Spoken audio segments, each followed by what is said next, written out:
Dear friends, welcome to the introductory class for SSC English. SSC ইংলিশের introductory ক্লাসে সকলকে স্বাগত জানাই। আমাদের যাত্রা হলো শুরু।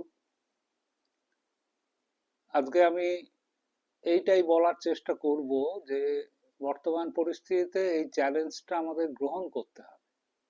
তো সেক্ষেত্রে আমাদের করণীয় কি, আমরা কিভাবে এগোতে পারি। আমাদের যে গোটা সিলেবাসটা আছে আমরা যদি দেখি তাহলে কিছুটা আছে টেক্সট বেসড, টেক্সচুয়াল কোয়েশ্চেন আসবে, কিছুটা আছে গ্রামার অ্যান্ড ইউসেজের উপর, আর যারা অনার্স পিজি দেবেন তাদের জন্য এক্সট্রা জিনিস যেটা আছে সেটা হচ্ছে লিটারারি ডিভাইস, রেটরিক অ্যান্ড প্রসোডি। এই তিনটে জিনিস। এবার লিটারারি ডিভাইসের লিটারেচারের মধ্যে, সাহিত্যের মধ্যে আমাদের কি কি আছে। সাহিত্যের মধ্যে আমাদের আছে পোয়েট্রি, শর্ট স্টোরি, এসে আর নভেল, তার সঙ্গে ড্রামা। এর মধ্যে আমরা দুটো ভাগে ভাগ করে নিতে পারি। একটা হচ্ছে ডিটেইল স্টাডি, মানে যেটা পুঙ্খানুপুঙ্খ আমাদের পড়তে হবে, সেগুলো হচ্ছে কবিতাগুলো, গল্পগুলো, প্রবন্ধগুলো এবং নাটক। আর যেটা পুঙ্খানুপুঙ্খ পড়ার জন্য নয় সেটা হচ্ছে নভেল বা উপন্যাস। এইবার আমি কিভাবে এগোবো? আমাকে প্রথমে যেটা করতে হবে, যে যার লেখা আমি পড়বো, আমি লিটারেচারের কথাটা আগে বলে নিই, যার লেখা পড়বো তার যুগটা, সময়কালটাকে আমি ভালো করে জানার চেষ্টা করব। কেন জানবো? না, সেই সময়কালের যে পারসেপশন, সেই সময়কার যে ধ্যান ধারণা, সেই সময়ের যে টেম্পারামেন্ট, তার কতটা রিফ্লেকশন, তার কতটা প্রতিফলন ওই কবি বা লেখকের লেখায় হয়েছে সেটা আমাদের জানতে হবে। এটা জানবো। জানার পরে ২ নম্বর যেটা জানবো, যে কবি বা সাহিত্যিক সম্পর্কে, যে তার লেখার বিশেষত্ব কি, কোনখানে তিনি অন্যদের থেকে আলাদা, মৌলিকত্ব কোথায়। এইটা দুটো একটা পার্সপেক্টিভ তৈরি করবে, আমাদের একটা প্রেক্ষাপট রচনা করবে। এই প্রেক্ষাপটে দাঁড়িয়ে আমি টেক্সটটাকে পড়বো, এবং আমার কাছে টেক্সটটাই মূল জিনিস। আমি নিখুঁতভাবে পড়বো, কিন্তু তার সঙ্গে কবির সময়কালকে মিলিয়ে আমি দেখব। এটাই আমাদের কাজ। টেক্সটটা প্রথম পাঠের পর আমার একটা গ্লোবাল আন্ডারস্ট্যান্ডিং দরকার, অর্থাৎ টেক্সটটা সম্পর্কে একটা সার্বিক ধারণা, যে টেক্সটে কি বলা হয়েছে। তারপরে দ্বিতীয়বার পড়ার সময় আমাকে দেখতে হবে যে কিভাবে বলা হয়েছে। How has everything been said or narrated, or everything has been described, whatever it may be, description or narration, এটা আমাকে দেখতে হবে। এবং কবিতার নিজস্ব ভাষা আছে, নিজস্ব ভাষায় কবিতাকে আমরা আলোচনা করতে পারি। কবিতা আলোচনার ভাষা আছে, ছন্দ, তার অলংকার, তার শব্দচয়ন, সবটাই আমাদের জানতে হবে। তারপরে চেষ্টা করব প্রত্যেকটা লাইন, প্রত্যেকটা শব্দ, প্রত্যেকটা এক্সপ্রেশন ঠিকভাবে বোঝার, অনুধাবন করার। কারণ কবিতার মধ্যে একাধিক অর্থের স্তর থাকে, যেখানে কবিতা গদ্যের থেকে আলাদা। আর গদ্য পড়ার সময় আমি তার মধ্যে যুক্তি খুঁজব বেশি করে। মনে রাখতে হবে পরপর ঘটনাক্রম কি কি ঘটছে, কি কি বলা হলো, ডেভেলপমেন্টটা কেমন ভাবে হচ্ছে, এইটা আমাকে দেখতে হবে। এবং প্রত্যেকটা শব্দ বা এক্সপ্রেশনের একটা কনটেক্সচুয়াল মিনিং আছে, মানে সেই কবিতার আশেপাশের শব্দের সাপেক্ষে তার কি অর্থ, শব্দের সঙ্গদোষ আছে, যে সঙ্গে চলে সেই রকম তার অর্থ প্রকাশ পায়, সেটা আমাকে খেয়াল রাখতে হবে। এরপরে আমার কাজ হচ্ছে যে আমি সেই বিষয়ের উপর যত রকম প্রশ্ন পাবো সবটা সলভ করব। আর এইভাবেই নিজেকে টেস্ট করব প্রতিবার, যাতে করে নিজের কনফিডেন্সটা বাড়ে। এই কনফিডেন্স লেভেলটা বাড়াতে হবে দিন দিন। সঙ্গে একটা অবশ্যই নোটবুক রাখতে হবে, যেখানে প্রত্যেকটা পয়েন্ট যেগুলোকে আমি ইম্পর্টেন্ট মনে করব সেই টেক্সটের, সেই কবির বা সেই সময়কালের, আমি সেটা নোট রেখে দেবো। আমার যদি বন্ধু বান্ধব থাকে তাদের সঙ্গে আলোচনা করব প্রত্যেকটা টেক্সট নিয়ে।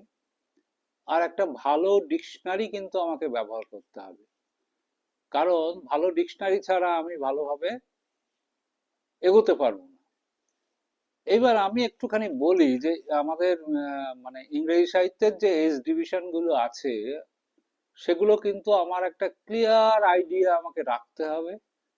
ওল্ড ইংলিশ বা অ্যাংলো স্যাকসন পিরিয়ড আমরা জানি তখন মূলত প্যাগান, সেখান থেকে আস্তে আস্তে সেখানে এলিজিয়ার নোট আছে, বিউল্পের মধ্যে আমরা জানি হিরোইক নোট আছে। আবার ক্যাডমন, কিনেউল তারা এলেন, খ্রিস্টিয়ানিটি স্প্রেড করলো, একটা খ্রিস্টিয়ান বা রিলিজিয়াস নোটও যুক্ত হয়ে গেল। এবং সেই পারসেপশনটা চেঞ্জ হলো নরমান কনকুয়েস্টে। তখন নরমান রুরাল, তারা যে শাসক রুলার, তারা এসে শাসন করতে লাগলো, তাদের ভাষা ফ্রেঞ্চ। ইংল্যান্ডের শিক্ষিত সম্প্রদায় কাজ করে, ক্লারিক্স যারা, তাদের ভাষা ল্যাটিন। আর সাধারণ মানুষের ভাষা নেটিভ ইংলিশ। এই আদান প্রদান দেয়া নেয়ার মধ্যে দিয়ে ভাষার পরিবর্তন হলো, সাহিত্যের মধ্যে ফরাসি উপাদান ঢুকে গেল, সেইগুলো মিডল ইংলিশে তার রিফ্লেকশন। তার থেকে রেনেসা হলো, আমরা জানি রেনেসার আবার অনেকগুলো ভাগ অনেকে করেন, যেমন early Tudor period, Elizabethan period, Jacobean period, Caroline age, Commonwealth period বা পিউরিটান এজ, এসব ভাগগুলো আছে। যারা অনার্স পিজি করবে তোমরা, তাদের রেনেসা থেকেই শুরু, কারণ সনেট আছে, পড়তে হবে। এই রেনেসার পরই একটা যুগ শুরু হয়ে গেল, সেটা হচ্ছে ওই যে রেস্টোরেশন পিরিয়ডের পর এনলাইটেনমেন্ট বা নিও ক্লাসিক্যাল পিরিয়ড। তো সেখানে আমরা কি দেখছি, আস্তে আস্তে আস্তে আস্তে যুক্তিবাদের প্রাধান্য, যেটাকে 18th সেঞ্চুরি আমরা বলছি, মোটামুটি age of prose and reason. পোপের লেখা যদি পড়তে হয় সেখানে জানতে হবে সেটা। এইবার আসি রোমান্টিক পিরিয়ডে। রোমান্টিক পিরিয়ডটা শুরু হচ্ছে ঠিক যুক্তিবাদের বিপরীতে, রিজনের বিপরীতে ইমোশন এবং ইমাজিনেশনকে গুরুত্ব দিয়ে একটা নতুন যুগ শুরু হচ্ছে। মোটামুটি ভাবে ফরাসি বিপ্লবের সময় থেকেই, কিন্তু 1798 লিরিক্যাল ব্যালাডস এর প্রকাশ থেকেই একটা জোরালো রূপ সেটা পায় রোমান্টিক পিরিয়ডটা। একটা কথা মনে রাখা দরকার, ব্লেক, যারা অনার্স পিজি পড়বে তাদের পাঠ্য আছে, ব্লেক হচ্ছে প্রি রোমান্টিক। এবার ওয়ার্ডসওয়ার্থ, কোলরিজ এরা হচ্ছেন ফার্স্ট জেনারেশন রোমান্টিক। আর শেলি, কিটস, বায়রন হচ্ছেন লেট রোমান্টিক। এই লেট রোমান্টিক থেকেই শুরু হয়ে যাচ্ছে ভিক্টোরিয়ান এরা, যেখানে রোমান্টিসিজমটা আছে। কিন্তু ভিক্টোরিয়ান এরায় কতগুলো বিশেষত্ব এসে হাজির হলো, যেমন ডাউট অ্যান্ড ফেইথ, পাওয়ার, এগুলো এলো। অ্যারিস্টোক্রেসি এলো একটা আলাদা। এবং দুটো জিনিসের প্রকাশ, বইয়ের প্রকাশ, একটা হচ্ছে origin of species by Darwin, আর আরেকটা হচ্ছে মার্ক্সীয় তত্ত্ব। এই দুটো জিনিস আসার ফলে মানুষের চিন্তা ভাবনায় একটা বিরাট পরিবর্তন এলো। ফলে ডাউটটাও থাকলো, ফেথটা আছেই, ডাউটটাও যুক্ত হলো। এরপরে আমরা লাস্ট রোমান্টিক বলছি যাকে, তিনি হচ্ছেন ডব্লিউ.বি. ইয়েটস। তিনি হচ্ছেন link between the romantic trend যেটা ভিক্টোরিয়ান যুগেও চলছিল, আর মডার্ন পিরিয়ড। এই এই দুটো লিঙ্ক হচ্ছেন ডাব্লিউ ইয়ার্স। তার কবিতা ওই পারসেপশন নিয়ে পড়বো। এইভাবে পিরিয়ড গুলো ভাগ হচ্ছে এবং দুটো বিশ্বযুদ্ধ গিয়েছে, তার পারসেপশন কিভাবে কবিকে প্রভাবিত করেছেন সেখানে কোনো কোনো কবিতায় লেখার মধ্যে আছে, আমরা সেটা দেখব। এটা আমাদের প্রাথমিক কাজ। দ্বিতীয় কাজ কি? দ্বিতীয় কাজ হচ্ছে যখন আমরা গ্রামার পড়ব, তখন আমি এটা জেনারেল একটা ভিউ বললাম, যখন আমরা গ্রামার পড়ব আমাদের খুব খেয়াল রাখতে হবে যে কমন এরার্স একটা বড় ব্যাপার। তাহলে এবার সাহিত্য থেকে আমরা গ্রামার অ্যান্ড ইউসেজের দিকে যাই, কারণ আমরা ছোট থেকে শিখে আসছি, জেনে আসছি যে গ্রামার জানতেই হবে। এখন এ বিষয়ে গ্রামার টিচিং লার্নিং ওসব প্রসঙ্গে আমি যাচ্ছি না, আমি বলছি যে সিলেবাসে আমাদের কি আছে। আমাদের আছে কমন এরার্স, তার মানে আমরা তো ভুল করি, আমাদের দ্বিতীয় ভাষা মাতৃভাষা নয়। কমন এরার্স এর মধ্যে যেগুলো আছে সেটা হচ্ছে সাবজেক্ট ভার্ব এগ্রিমেন্ট। ইংরেজি ভাষার ক্ষেত্রে নয়, সব ভাষার ক্ষেত্রেই সাবজেক্টের সঙ্গে ভার্বকে মিলতে হবে, দুজনে না মিললে কিন্তু চলবে না। এই মেলানোটাই আমাদের কাজ। তার সঙ্গে কিছু টেন্স ঘটিত এরর আমাদের ঘটে, কিছু ভয়েসের ক্ষেত্রে ঘটে, আর্টিকেলের ক্ষেত্রে তো ঘটতেই পারে, প্রিপোজিশনস এর ক্ষেত্রে ঘটে তো বটেই। মানে এমন কোনো লোক পাওয়া যাবে না যে প্রিপোজিশনস নিয়ে সবসময় কনফিডেন্ট। অ্যাডভার্বস, সেখানেও কিছু ভুল হয়, অ্যাডজেক্টিভসেও কিছু ভুল হয়, আমরা এগুলো শিখব এবং আমাদের চেষ্টা করব আমরা ভুল থেকে রেকটিফাই করে আস্তে আস্তে সঠিক দিকে যাওয়ার।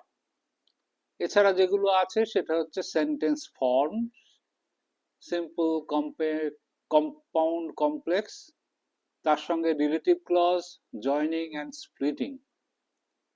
এটা তো আমরা নিচু ক্লাস থেকেই শিখছি।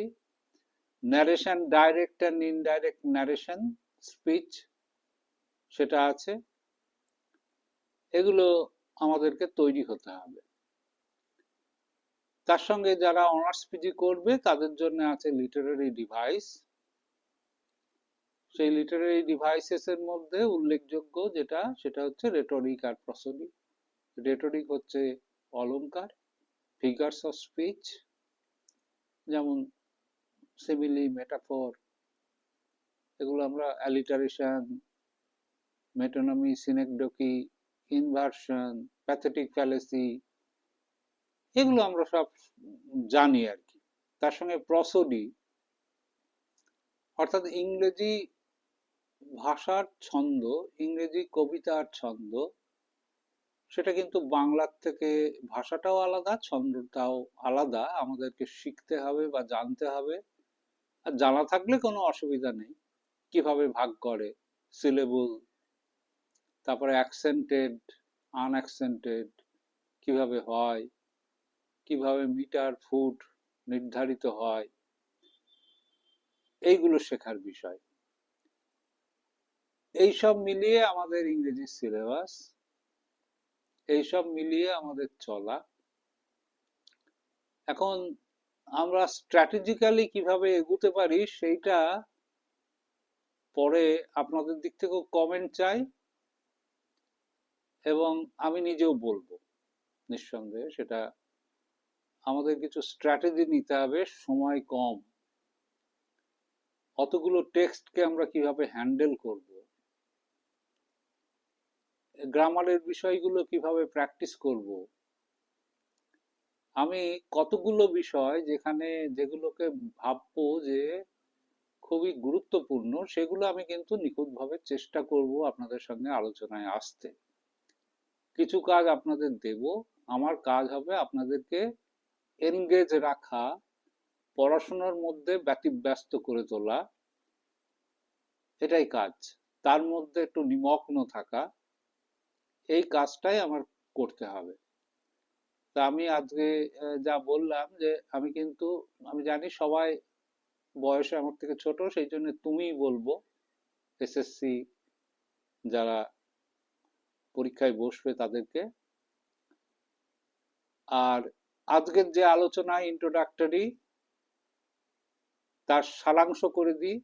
এক হচ্ছে লেখক বা কবির যুগ সম্পর্কে জানবো, দুই হচ্ছে কবি সম্পর্কে বা লেখক সম্পর্কে জানবো, তিন হচ্ছে টেক্সটটা ভালো করে পড়বো, প্রত্যেকটা শব্দ তার কনটেক্সচুয়াল মিনিং জানবো, এবং যে লাইনগুলো এক্সপ্লেন করার মতো, যার মধ্যে গভীর কিছু আছে, সেগুলোকেও আমরা ডিকোড করব, তার অর্থগুলো বোঝার চেষ্টা করব। এটা আমাদের কাজ। তারপরে বললাম গ্রামার অ্যান্ড ইউসেজের কি কি জিনিস আছে, আমাদেরকে সেটা প্রতিনিয়ত চর্চার মধ্যে রাখতে হবে, হিসেবে রাখতে হবে। আর যারা অনার্স পিজি দেবে তাদের জন্য লিটারারি ডিভাইস, রেটরিক অ্যান্ড ফসলি, সেটা করতে হবে। এইটাই হচ্ছে মোট কথা। সকলকে ধন্যবাদ। আবার দেখা হবে। ফিডব্যাক দেবেন।